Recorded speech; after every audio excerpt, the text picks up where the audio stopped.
जय हिंद। देखिए, आज से हम शुरू कर रहे हैं क्लास 12 के लिए भौतिक विज्ञान, जो कि यूपी बोर्ड के लिए होगा। एनसीईआरटी पैटर्न पे आपका बेस्ड होगा। ठीक है, लेक्चर नंबर 1 आज से ही शुरू किया जा रहा है, तो लेक्चर नंबर 1 हुआ। और देखिए, ये आपका पार्ट है, यूनिट है स्थिर वैद्युतिकी, यानी इसको कहते हैं इलेक्ट्रोस्टैटिक। ठीक है, और आपका यहाँ पे अभी यूनिट में आपको पढ़ना है अध्याय 1, जो पाठ का नाम है विद्युत आवेश तथा विद्युत क्षेत्र। ठीक भाई, विद्युत आवेश तथा विद्युत क्षेत्र। ठीक है, तो इस क्लास में कुछ चीजें आपके विद्युत के बारे में, कुछ इंट्रोडक्शन टाइप की क्लास होंगी, जो कि बेहद महत्वपूर्ण होगी। ठीक है, तो इस बात को आप बहुत ही प्यार से समझेंगे और नोट करते चलेंगे। ठीक है, तो चलिए मैं शुरू करता हूं समय को बिना गवाए। तो चलिए, पहला आपका हेडिंग होगा घर्षण विद्युत।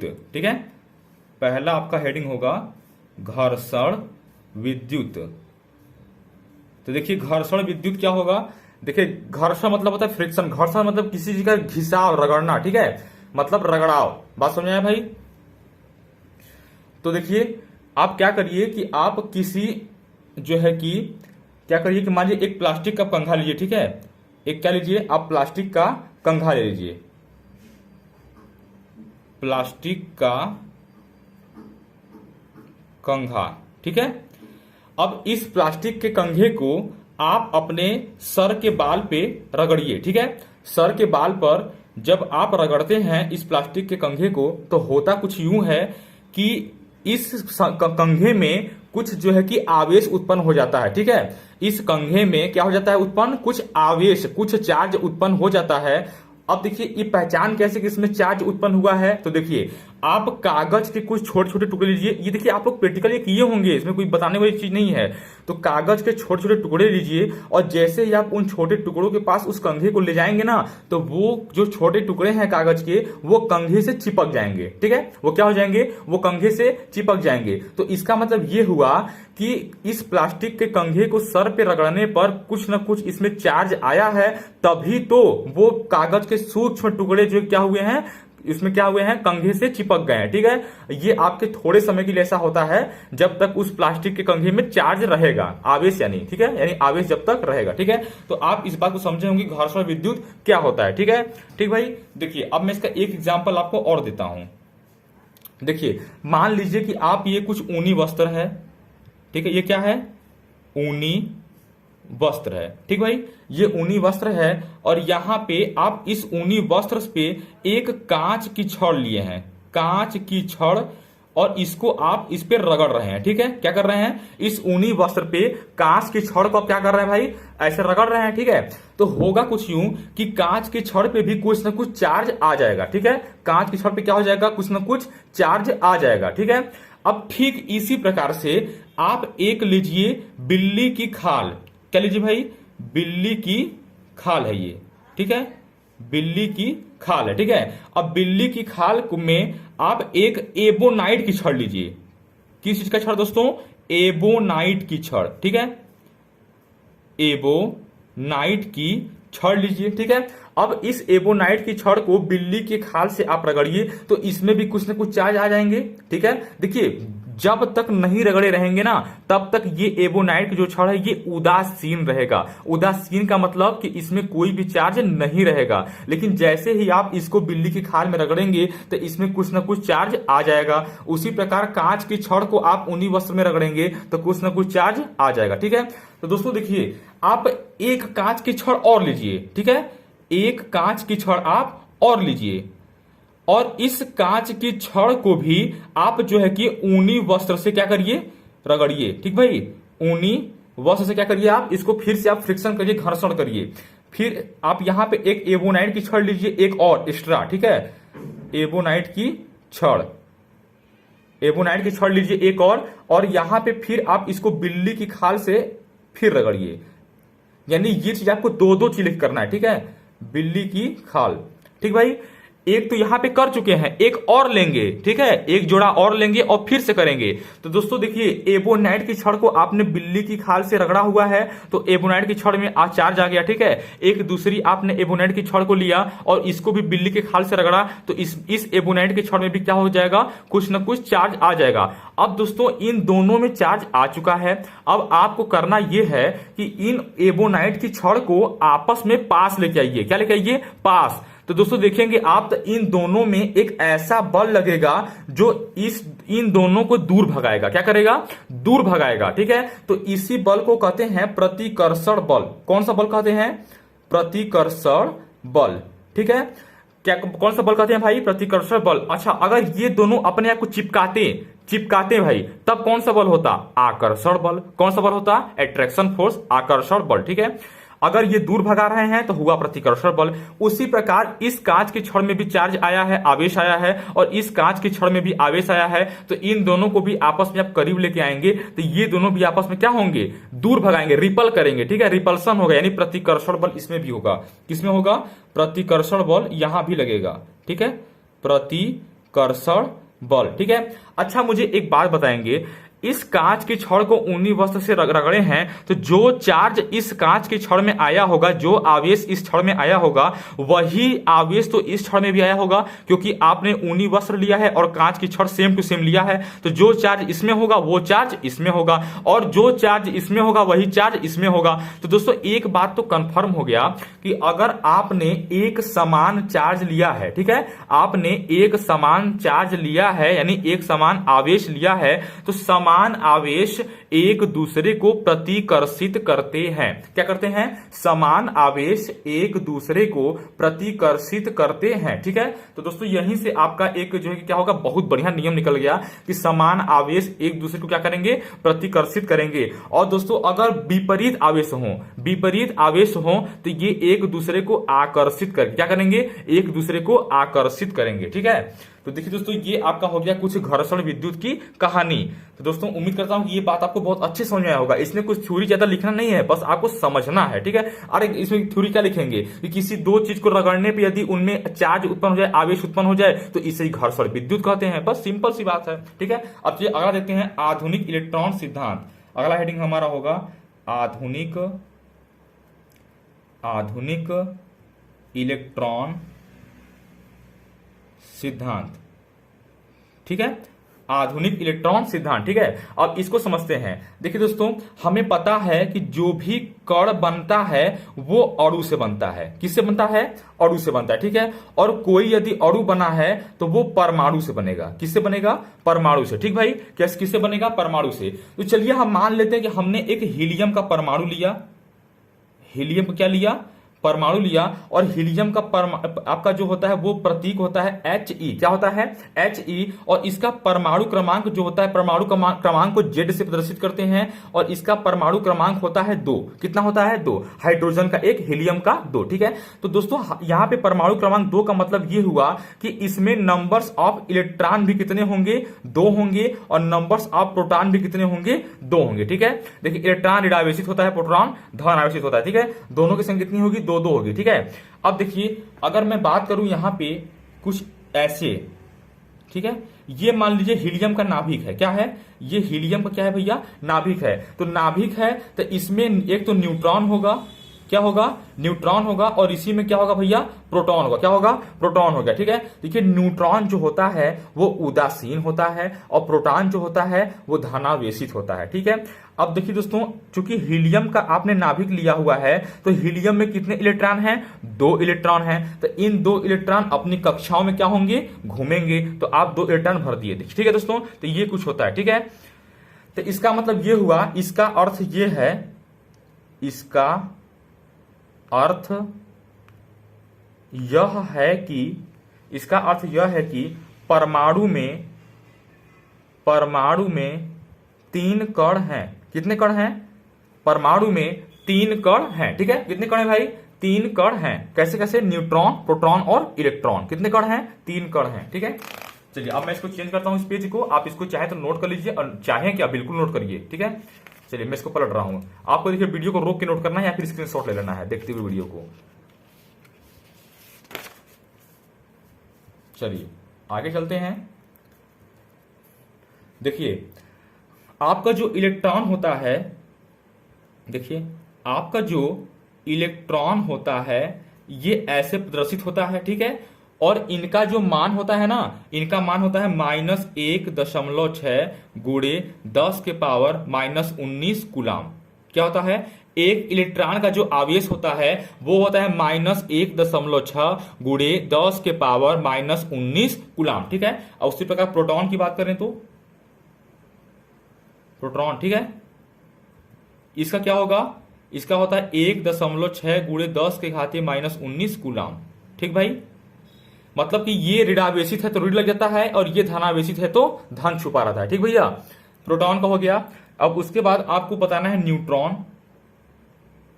न्यूट्रॉन इसको एन से प्रदर्शित करते हैं और ये होता है उदासीन, मतलब उदास है, बेचारे को न तो कोई चार्ज मिला है, नहीं बेचारे को ना प्लस मिला ना माइनस मिला, उदास है बेचारा, मुंह बना के बैठा है, ठीक है। तो न्यूट्रॉन क्या है, उदासीन कण है, ठीक भैया। अब देखिए, अब सबसे महत्वपूर्ण यहां पे मैं बात बताता हूं कि आवेश का मात्रक कूलाम होता है।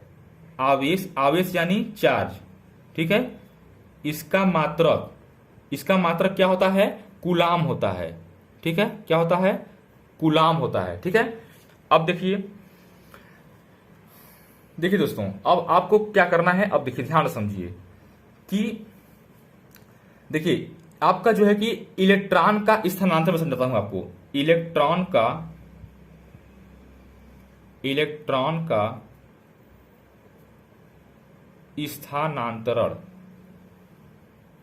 स्थानांतरण, ठीक है। देखिए इलेक्ट्रॉनों का स्थानांतरण कैसे होता है। मान लीजिए कि ये आपका कांच की छड़ है, कांच की छड़ है, और ये कोई रेशम का कपड़ा है, ठीक है। ये क्या है, आपका रेशम का कपड़ा है, ठीक है। अब देखिए दोस्तों, जब रेशम का कपड़ा है और यहां पे कांच की छड़ है, तो मान लेते हैं ऐसा कि इसमें माइनस चार्ज है। क्या चार्ज है, माइनस चार्ज है, ठीक है। मान लेते हैं ऐसा कि माइनस चार्ज है, ठीक भाई।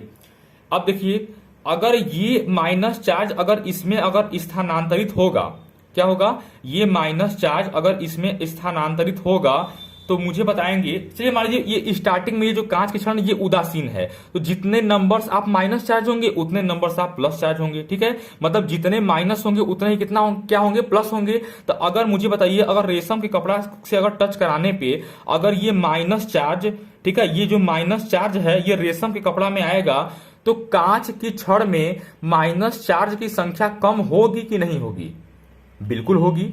माइनस चार्ज की संख्या इसमें तो कम हो जाएगी, तो अधिकता किसकी होगी, अधिकता होगी प्लस चार्ज। किसकी अधिकता होगी, प्लस चार्ज की। तब उस कंडीशन में ये जो कांच की छड़ है ये हो जाएगा धनावेशित। कैसा हो जाएगा, धनावेशित। क्यों, क्योंकि इसमें इस समय धन चार्ज की, धन आवेश की संख्या क्या है, ज्यादा हो गई। बात समझ आया। तो ये होता है इलेक्ट्रॉन का स्थानांतरण, ठीक है भैया। अब देखिए भाई, अब आगे देखते हैं आवेशों के गुण। आगे क्या देखते हैं, आवेशों के गुण, प्रॉपर्टीज ऑफ चार्ज, आवेशों के गुण, ठीक है। तो आवेशों के गुण लिख लेते हैं, प्रॉपर्टीज ऑफ चार्ज, ठीक है।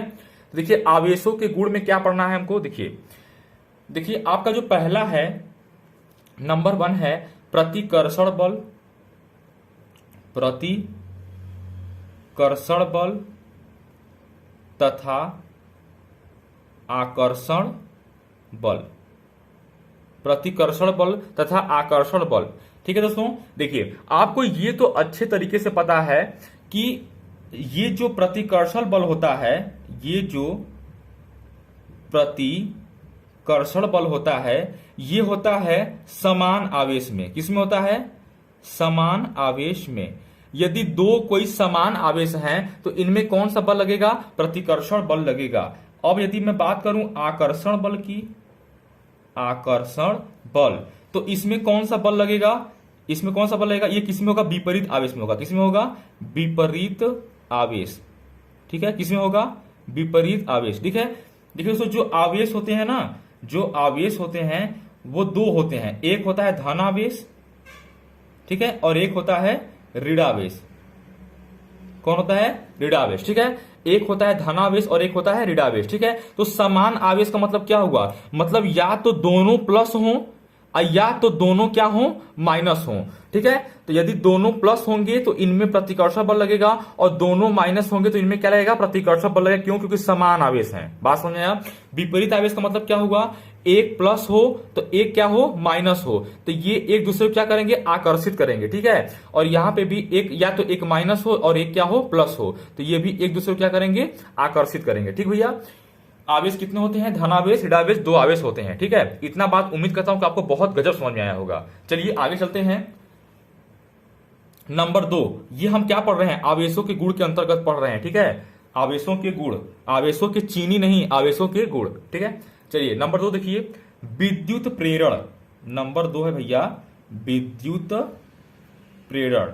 ठीक भैया, अब देखिए विद्युत प्रेरण का मतलब क्या है, बहुत आसान है, बस ध्यान से समझिए। देखिए ये मान लीजिए कि ये आपका कोई ऐसा जो है कि धातु है जिसमें कि प्लस चार्ज है। कौन सा चार्ज है, जिसमें कि प्लस चार्ज है। ठीक है, ये कौन सा चार्ज है भैया, प्लस चार्ज। मान लीजिए ये सब प्लस चार्ज है। ठीक है, ये सब क्या है, सब प्लस चार्ज है। ठीक है, और एक उदासीन है, एक ऐसी धातु है जो उदासीन है। उदासीन का मतलब कि इसमें plus minus plus minus plus minus plus minus plus minus plus minus सब विद्यमान है। ठीक है, माइनस प्लस सब विद्यमान है। बात समझ में आया?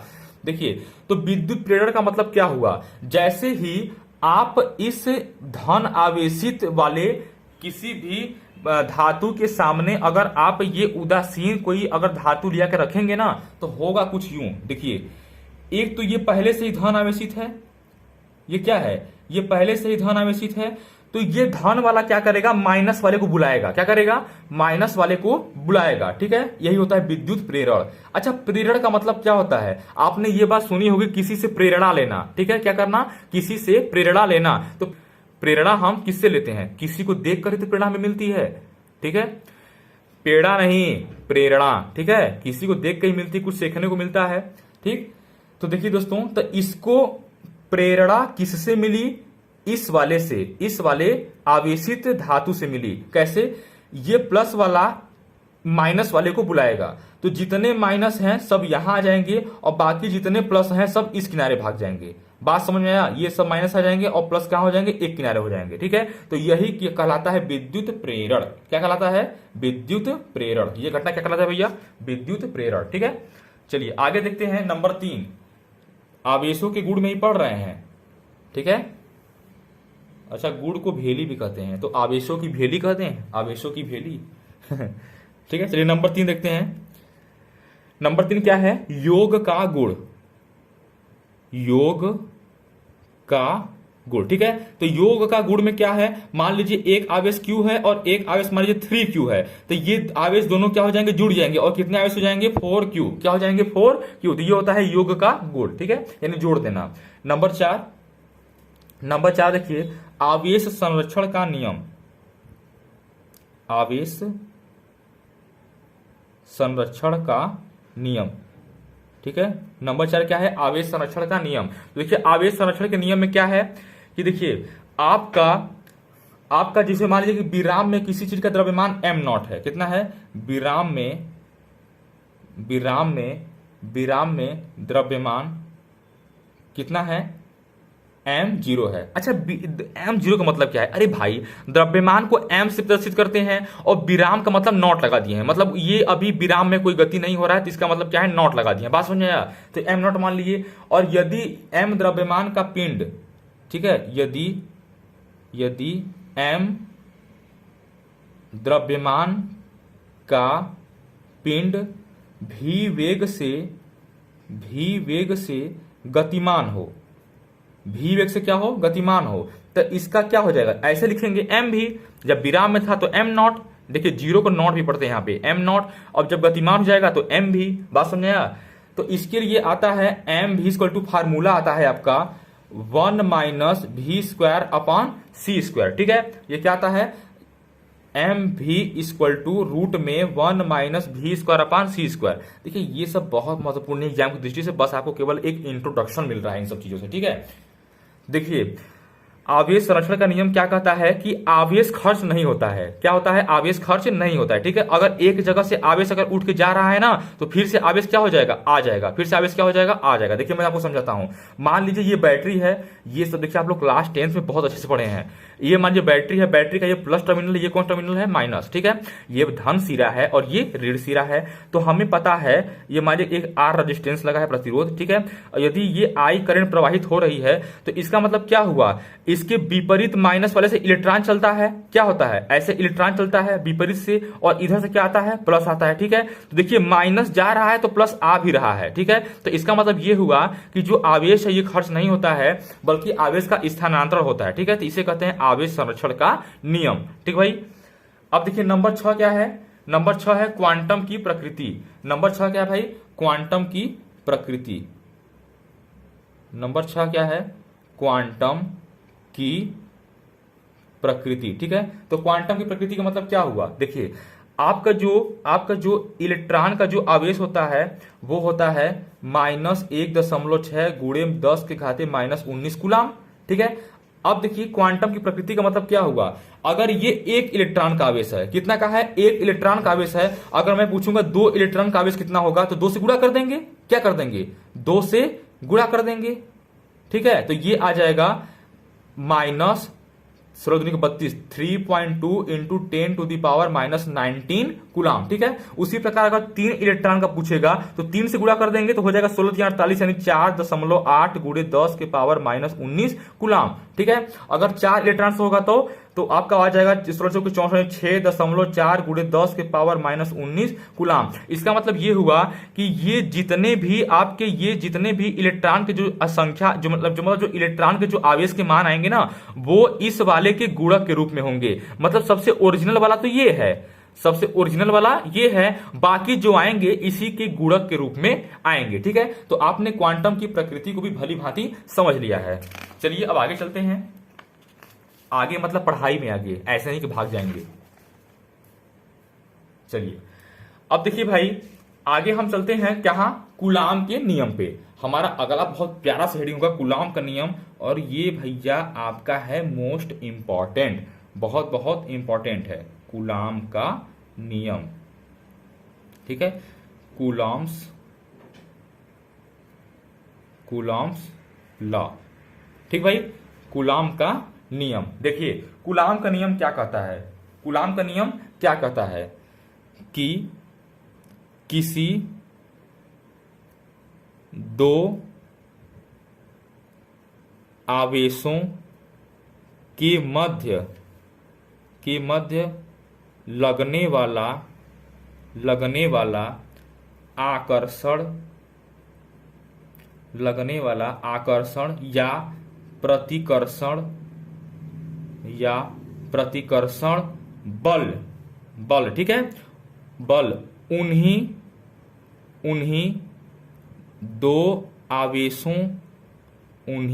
दो आवेशों के गुणनफल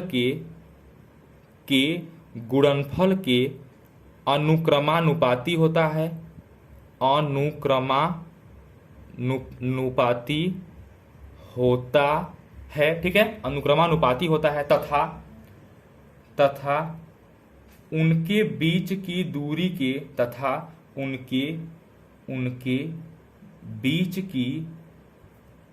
बीच की दूरी के वर्ग के व्युत्क्रमानुपाती होता है। ठीक है, देखिए ये होता है आपके कूलाम का नियम। ठीक भाई, कूलाम का नियम कहता है कि किसी 2 आवेशों के मध्य लगने वाला आकर्षण या प्रतिकर्षण बल उन्हीं 2 आवेशों के गुणनफल के अनुक्रमानुपाती होता है। ठीक है, समझिए। मान लीजिए ये आपका एक आवेश है, मान लीजिए क्या है भैया? Q1 है। क्या आवेश है? Q1।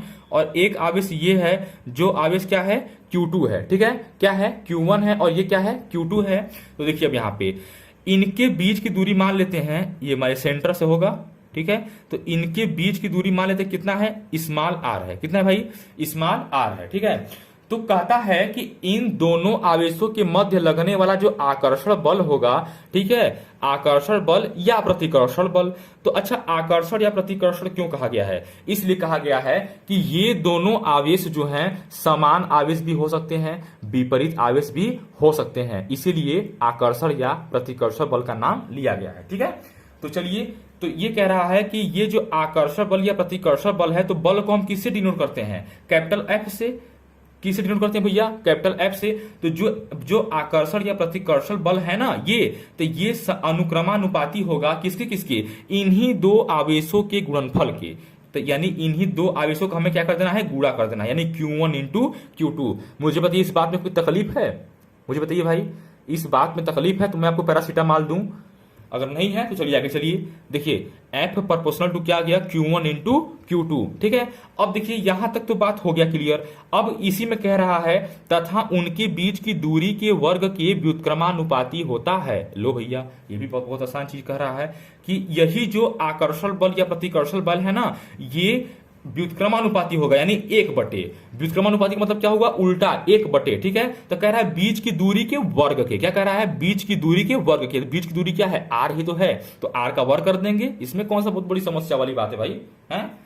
ठीक है, बीच की दूरी के वर्ग के व्युत्क्रमानुपाती। तो अगर इसको मैं कहूं समीकरण नंबर 1 और इसको मैं कहूं समीकरण नंबर 2, ठीक है, और मैं नीचे लिखता हूं समीकरण 1 तथा समीकरण 2 को मिलाने पर, ठीक है, तो क्या हो जाएगा? अच्छा, ये दोनों तरफ एफ है, इधर Q1 Q2 इधर 1/r²। तो क्या मैं इसको फाइनली ये लिख सकता हूं? F proportional to Q1 into Q2 और बटे की r²। तो भैया बिल्कुल लिख सकता हूं, मुंह बनाने वाली कौन सी बात है? बिल्कुल लिख सकते हैं। चलिए आगे चलिए। देखिए अगर मैं यहां पे प्रोपोर्शनल यानी कि अनुक्रमानुपाती का चिन्ह हटाऊंगा तो एक नियतांक आएगा और यहां पे नियतांक आएगा बड़ा वाला के। कितना वाला के भैया? बड़ा वाला के। ठीक है, 12 फुट का बड़ा वाला के। ठीक है, अब देखिए के Q1 इंटू Q2 बटे के r²। ठीक भाई, पास में आया। अब देखिए यहां पर के एक नियतांक है।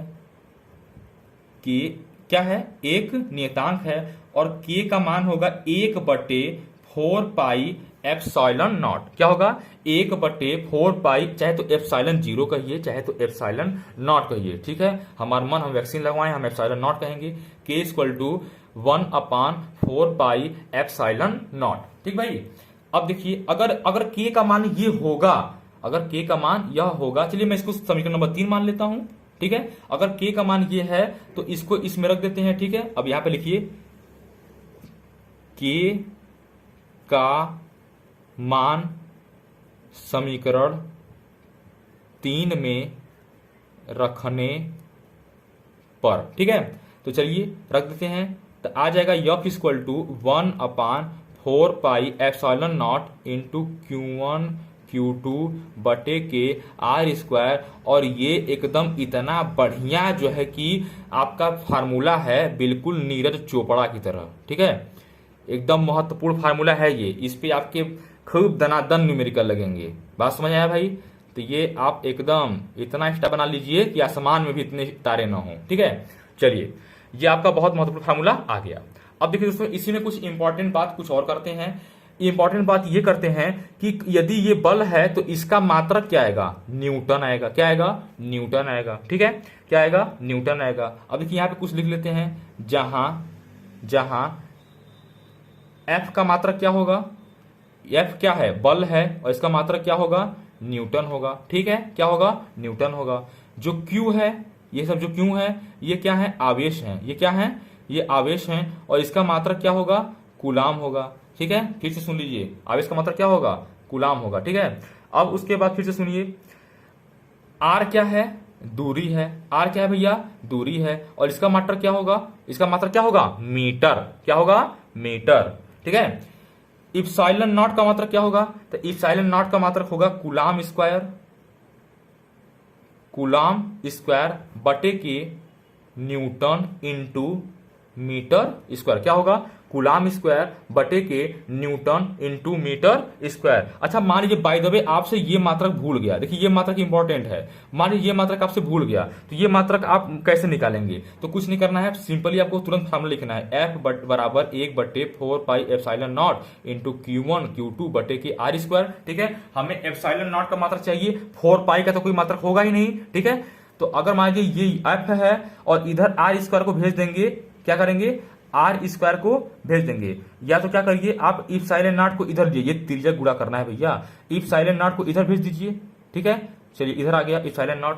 अब एफ को क्या आएगा, एफ नीचे आ जाएगा, यानी 1/4 पाई एफ, और यहाँ पे क्या है Q1 Q2 बटे के आर स्क्वायर। ठीक भैया, तो इसका मात्रक क्या आएगा, देखिए अंश में Q1 Q2 है, यानी एक Q1 का मात्रक कूलाम, इसका भी मात्रक कूलाम, तो हो जाएगा कूलाम स्क्वायर। क्या हो जाएगा, कूलाम स्क्वायर, क्यों, क्योंकि दोनों गुणा के रूप में है, हो जाएगा कूलाम स्क्वायर। और बटे के 4 पाई का मात्रक होगा नहीं, 4 पाई का मात्रक होगा नहीं, एफ का मात्रक होगा न्यूटन। क्या होगा, न्यूटन। और ये दूरी है, आर क्या है, दूरी है, और दूरी का वर्ग है, दूरी का मात्रक मीटर होता है, तो मीटर का वर्ग यानी मीटर का वर्ग, मीटर का वर्ग। देखिए यही मात्रक आगे कि नहीं आगे निकल के, मतलब आप मात्रक भूल जाते हैं तो आप फार्मूले के थ्रू आप क्या करते हैं, मात्रक को निकाल लेंगे। बात समझ में आया कि नहीं आया होगा जरूर। ठीक है, चलिए आगे चलते हैं। देखिए भाई, अब आपसे पूछा जाएगा, इसको भी मैं किनारा लगाता हूं। देखिए अब आपका आता है कि एप्सिलॉन नॉट का मान कितना होता है, एप्सिलॉन नॉट का मान कितना होता है, इसका मान होता है 8.854, 8.854 गुणे 10 के पावर -12, और इसका मात्रक अभी अभी मैंने आपको बताया कूलाम स्क्वायर, और प्रति न्यूटन इंटू मीटर स्क्वायर। बोलो जय माता दी। ठीक भाई, अभी बताया आपको। ठीक है, चलिए अब आगे चलते हैं। देखिए अब आपसे अगला चीज पूछा जाएगा कि 1/4 पाई एप्सिलॉन नॉट का मान कितना होता है। देखिए पूछा नहीं जाएगा, ये काम आपका न्यूमेरिकल में जब आप सवाल लगाएंगे ना तब ये उसमें काम आएगा। ठीक है, तो 1/4 पाई एप्सिलॉन 0 का मान कितना होगा। देखिए तो आप 1/4 को 4 रहने दीजिए, पाई का मान होता है 3.14, और गुणे एप्सिलॉन नॉट का मान अभी आपने लिख दिया है ऊपर ऊपर, ये 8.854, और गुणे 10 के पावर -12। आप जब इतना को हल करिएगा ना घर पे बैठ के आराम से तकिया लगा के, तो देखिए कितना आएगा, 9 गुणे 10 के पावर 9 आएगा। कितना आएगा, 9 गुणे 10 के पावर 9 आएगा। ठीक है, क्या आएगा दोस्तों, 9 गुणे 10 के पावर 9। बात समझ आया, इसका मान आता है। ठीक है, तो चलिए आगे चलते हैं। देखिए अब आगे पढ़ते हैं हम लोग माध्यम का परावैद्युतांक। आगे क्या पढ़ते हैं, माध्यम का परावैद्युतांक, माध्यम का परावैद्युतांक। ठीक भैया, डाइलेक्ट्रिक कांस्टेंट,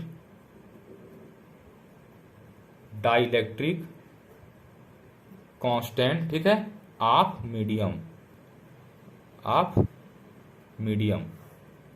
ठीक है, डाइलेक्ट्रिक कांस्टेंट ऑफ मीडियम। देखिए ये भी बहुत प्यारा सा चीज है, कोई समस्या नहीं आएगी आपको। देखिए क्या है, मान लीजिए कि यह कोई Q1 चार्ज है और यह कोई Q2 आवेश चार्ज है, जो भी कहिए, मैं उर्दू में बोल दे रहा हूं वैसे। ये देखिए ये आपका बीच की दूरी r हो गई, और ये कोई क्या है, माध्यम है। ठीक भाई, कोई क्या है, कोई माध्यम है, और यहाँ पे क्या है, इप्सिलॉन नॉट है मान लीजिए। ठीक है, मतलब माध्यम क्या है आपका, इप्सिलॉन नॉट है। तो माना किसी माध्यम की विद्युतशीलता, माना किसी माध्यम की विद्युतशीलता, ठीक है, विद्युतशीलता इप्सिलॉन है। क्या है, एप्सिलॉन है। ठीक है, ठीक भाई, तथा निर्वात की विद्युतशीलता, तथा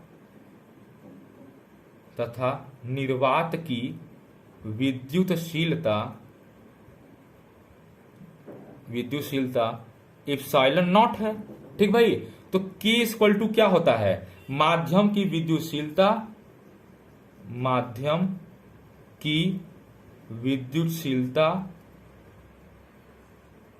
बटे के निर्वात की विद्युतशीलता, ये होता है K बराबर निर्वात की विद्युतशीलता। ठीक है, तो K इक्वल टू क्या आ जाएगा, माध्यम की विद्युतशीलता क्या है, इप्सिलॉन नॉट है, और निर्वात की विद्युतशीलता इप्सिलॉन नॉट। अरे वही है तो ऊपर बताए हैं, माना किसी माध्यम की विद्युतशीलता एप्सिलॉन, निर्वात की विद्युतशीलता एप्सिलॉन नॉट, इन्हीं के मान को रख दिया है। ठीक है, तो यहां से आपका आ जाएगा कि इसको आप गुणा कर देंगे इधर तो हो जाएगा K epsilon naught equal to epsilon. क्या आ जाएगा, K epsilon naught equal to epsilon. ठीक है, बात समझ आया कि नहीं आया। तो यदि आप इसको ऐसे कहेंगे तो epsilon equal to K epsilon naught. अरे कुछ नहीं, खाली हेयर ओवर कर दिया है। ठीक है, ठीक है भाई। तो अब यदि आपको ये करना हो जाए, क्या करना हो जाए, देखिए अगर अभी अभी आपने जो बल का फार्मूला निकाला था कि 1/4 pi epsilon naught into Q1 Q2 बटे R स्क्वायर F बराबर। ठीक है, अगर मैं कहूं कि ये माध्यम है, क्या है, ये माध्यम के लिए फार्मूला लिखिए, तो माध्यम के लिए आप सिर्फ एप्सिलॉन लिखेंगे, क्या लिखेंगे, सिर्फ एप्सिलॉन लिखेंगे, क्योंकि माध्यम के लिए क्या है, एप्सिलॉन है। ठीक है, तो अगर आपको एप्सिलॉन का मान रखना हो जाए, एप्सिलॉन का मान रखना हो जाए तो आ जाएगा F equal to 1/4 pi epsilon की जगह क्या रखेंगे, K एप्सिलॉन नॉट। क्या रखेंगे, K एप्सिलॉन नॉट। बोलिए भाई, K एप्सिलॉन नॉट। और यहां पे क्या हो जाएगा, इंटू Q1 Q2 बटे के R स्क्वायर। गणपति बप्पा मोरया। ये लीजिए, ये भी आपका क्या हो गया, फार्मूला हो गया। ठीक है, अरे समझ में आया कि नहीं, आप लोग को समझ में आया, आना चाहिए भाई समझ में, कुछ है थोड़ी, कुछ है बिल्कुल नहीं। ठीक है, चलिए मैं यहाँ पे एक छोटा सा बात मेंशन कर देता हूँ। देखिए मैं पेज बचा रहा हूँ भैया, क्योंकि मेरे पास पेज है नहीं, आप लोग मैनेज करिए। मैं आपको बताता हूँ कूलाम की परिभाषा, कूलाम की परिभाषा, ये आपके एग्जाम में 1-2 नंबर में क्वेश्चन पूछा जा सकता है, 1 नंबर आधा नंबर, कूलाम की परिभाषा। ठीक है, तो देखिए यहाँ पे आपका फार्मूला होता है F equal to 1/4 pi epsilon naught into Q1 Q2 बटे के R स्क्वायर। अरे फार्मूला आप लोग को रट गया कि नहीं रट गया, अरे अब तक तो रट जाना चाहिए भाई।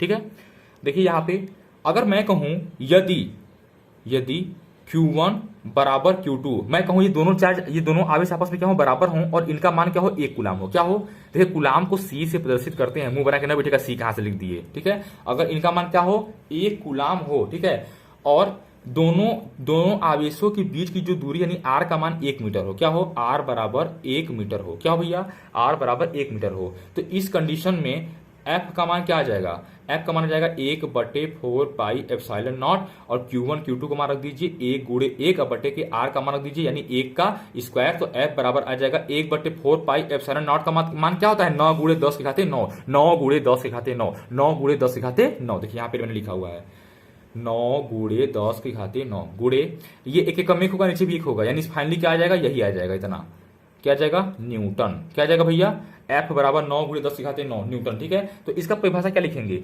1 कूलाम वह आवेश है, 1 कूलाम वह आवेश है,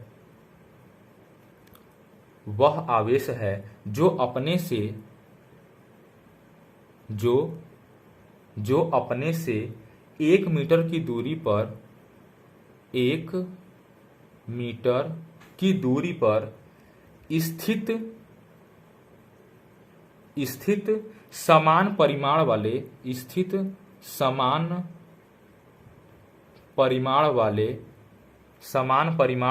तथा समान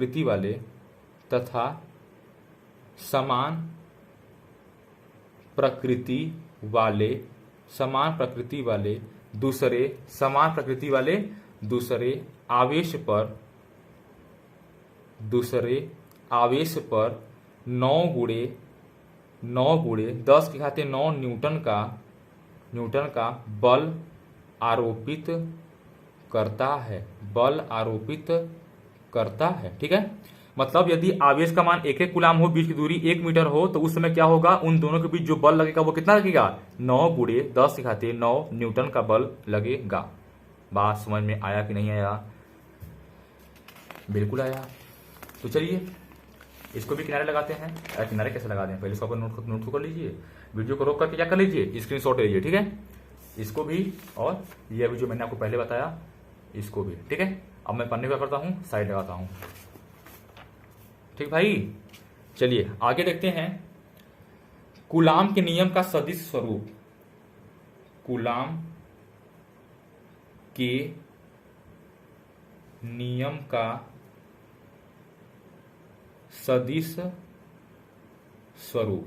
ठीक है, आपको पता है कि सदिश होने के लिए दो बातें होंगी। क्या बातें होंगी सदिश होने के लिए? जल्दी बताइए, जल्दी बताइए, जल्दी बोलिए भाई। सदिश के लिए दो बातें क्या होंगी? एक तो उसका मान होगा यानी परिमाण होगा, और एक दिशा होगा। क्या होगा? दिशा होगा। ठीक है,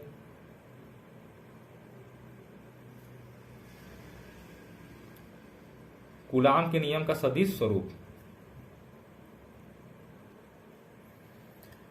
क्या भैया? देखिए, कूलाम के नियम का सदिश स्वरूप। ठीक है, चलिए मान लेते हैं कि ये कोई आवेश है Q1। अच्छा, इतना मैं आप लोग को बोल रहा हूं, मान लेते हैं, मान लेते हैं, उब तो नहीं रहे हैं भैया।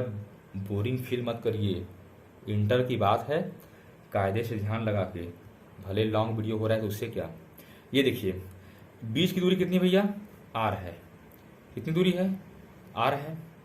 मान लेते हैं ये प्लस Q1 चार्ज है, आवेश है, और ये क्या है? प्लस Q2 है। ठीक है, एक बात मुझे बताएंगे कि यदि ये दोनों समान आवेश हैं, क्या है? दोनों समान आवेश हैं, तो ये इसको वाले को लात मारेगा कि भाग बे, यहां क्या कर रहा है? हाँ, मेरा चार्ज लेके तो मेरे साथ सीना चौड़ा करेगा, मुझसे लड़ेगा, भाग यहां से। ठीक है, दोनों समान आवेश हैं तो ये इसको लात मारेगा। ठीक है, और ये बेचारा भागेगा यहां से। क्या करेगा? भागेगा। किस बल से भागेगा? F बल से। किस बल से भागेगा? F बल से भागेगा, मान लीजिए। अच्छा, एक बात बताइए, भाग कौन रहा है? 1। कौन भाग रहा है? 1। और मारा किसने? 2 ने। किसने मारा? 2 वाले ने। भाग कौन रहा है? 1 वाला। और मारा किसने? 2 ने। तो लिखेंगे F12। क्या लिखेंगे? F12। F1 मतलब F1 भाग रहा है। ठीक है, 1 वाला क्या हो रहा है? भाग रहा है किसी कारण? 2 वाले के कारण। तो लिखेंगे F12। और ये हो जाएगा सदिश का एक चिन्ह। सदिश का क्या हो जाएगा? चिन्ह हो जाएगा। ठीक है, तो ये हो जाएगा इसका क्या हो जाएगा? इसका मान भी हो गया, और इसका क्या हो गया? सदिश रूप भी हो गया। अच्छा, अगर ये वाला इसको मारेगा तो इसकी तो भी बारी आएगी। ये भी कहेगा, अच्छा बेटा तुम भी तो मेरे चार्ज के हो, मेरे ही आवेश के हो, मेरे समान हो, चलो तुमको भी हम लात मारेंगे। अब ये वाला इसको लात मारेगा, तो इधर भी मारेगा, तो वही F बल। कौन सा बल? F बल। अब की बार 2 वाला लात खाया है। कौन लात खाया है? 2 वाला। और किससे? 1 वाले से। तो हो जाएगा F21। फिर इस पे क्या हो जाएगा? एक सदिश का चिन्ह हो जाएगा। मुझे बताइए, यहां तक कोई तकलीफ है किसी को? बताइए भाई। अरे तकलीफ होना भी नहीं चाहिए, क्योंकि ये बहुत आसान चीज है भाई। ठीक है, अब देखिए मेरा एक बात समझिए। मुझे एक बात बताएंगे कि जितना बल ये इसको लगाया होगा उतना बल ये इसको लगाया होगा, यानी ये दोनों बल आपस में क्या होंगे? बराबर होंगे। क्या होंगे भाई? बराबर होंगे।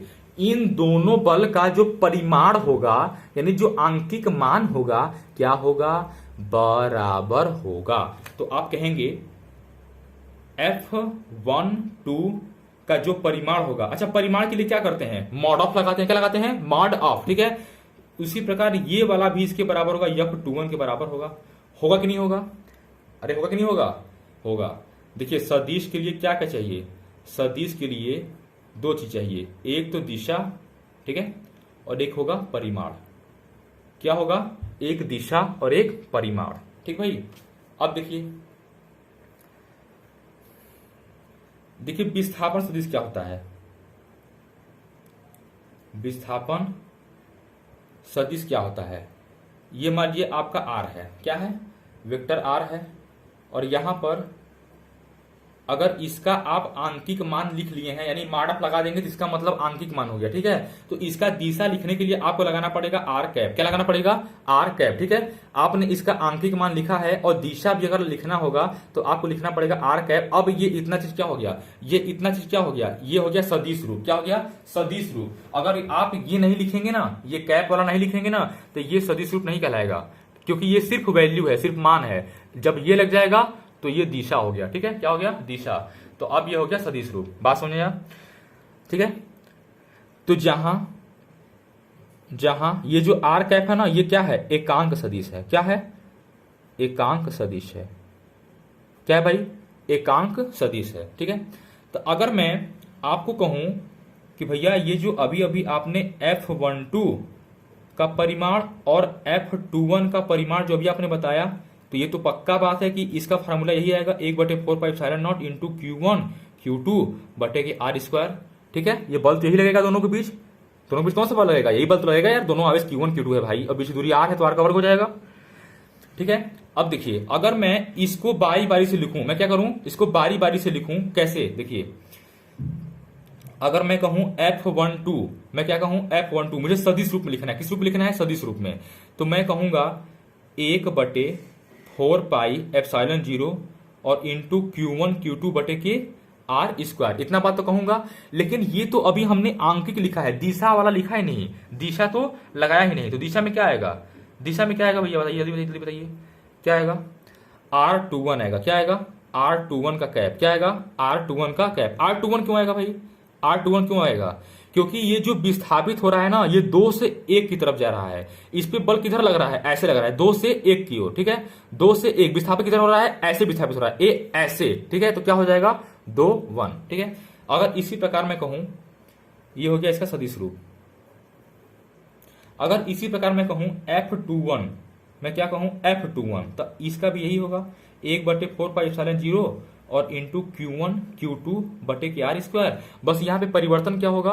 परिवर्तन ये होगा कि अब की बार ये R21 नहीं R12 हो जाएगा। R12 क्यों 12? क्योंकि इस पे बल लग रहा है, तो कैसे लग रहा है? 1 से 2 की तरफ, 1 से 2 की तरफ विस्थापित किधर होगा? ऐसे विस्थापित होगा, ये ऐसे भागेगा। कैसे भागेगा? देखिए ये ऐसे भागेगा, है ना, 1 से 2 की ओर। तो यहां हो जाएगा 1 2।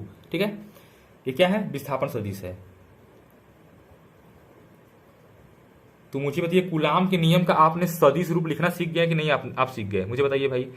अच्छा, अगर एक बात कहूं मैं आपसे कि अगर R21 वेक्टर है, ठीक है, R21 वेक्टर है, अगर मैं इसको R12 बनाना चाहूं तो क्या करूंगा? इसका उल्टा है ये, इसका ये क्या है? उल्टा है। अब बीच में लगाया हूं बराबर, तो सीधा बराबर उल्टा कभी होगा नहीं। तो इस उल्टे को मैं और उलट दूं तो सीधा नहीं हो जाएगा। अरे जैसे समझिए भाई, अगर आप एक शीशे में एक ए लिख, जैसे मान लीजिए आपने बी लिखा, आपने क्या लिखा? बी लिखा, और शीशे में दिखा रहे हैं, तो आपको बी ऐसा दिखेगा। कैसा दिखेगा? सीधा का उल्टा दिखा, सीधा का उल्टा दिखा। लेकिन उल्टे को ही अब फिर से हम शीशे में दिखाएं तो अब ये उल्टा वाला क्या दिखेगा? सीधा दिखेगा। तो ठीक उसी प्रकार अगर यहां सीधा है और ये इतना चीज उल्टा है, अगर उल्टा में मैं माइनस लगा दूंगा तो ये फिर से क्या हो जाएगा? सीधा हो जाएगा। यानी R21 बराबर माइनस R12 लिखा जा सकता है। इसी प्रकार F12 का वेक्टर बराबर F21 माइनस लगा देंगे तो इसको भी लिखा जा सकता है। बोलिए भाई, किसी को कोई तकलीफ? इसके बाद आता है आपका नंबर 2 केंद्रीय बल। इसमें क्या आता है? केंद्रीय बल। केंद्रीय बल का मतलब क्या होता है? देखिए कुछ नहीं करना है इसमें, बस ध्यान समझिए। देखिए इस वाले आवेश पे चाहे इस वाले आवेश पर जब भी इस पे बल लगेगा, इसके केंद्र से ही बल लगेगा। कहां से बल लगेगा? केंद्र से ही बल लगेगा। कहां से लगेगा? इसके केंद्र पर ही बल लगेगा, तो इसको कहते हैं केंद्रीय बल। ठीक है, तो दोस्तों उम्मीद करता हूं कि आपको इतनी बातें बहुत अच्छी से समझ में आई होंगी। प्लीज वीडियो को दोबारा देख लीजिएगा। अगर जहां पे आपका डाउट रह जाता है, नोट डाउन तो बिल्कुल करिएगा, नोट करना भूलिएगा मत, वरना बहुत बड़ा नुकसान हो ही जाएगा आपका। ठीक है, तो दोस्तों चलिए मिलते हैं अगले वीडियो में। तब तक के लिए अभी कुछ नहीं, अभी दोस्तों आपको शेयर करना है, अपने और दोस्तों के पास पहुंचाना है, मेरे चैनल को सब्सक्राइब करना है, लाइक करना है। इतना काम करने के बाद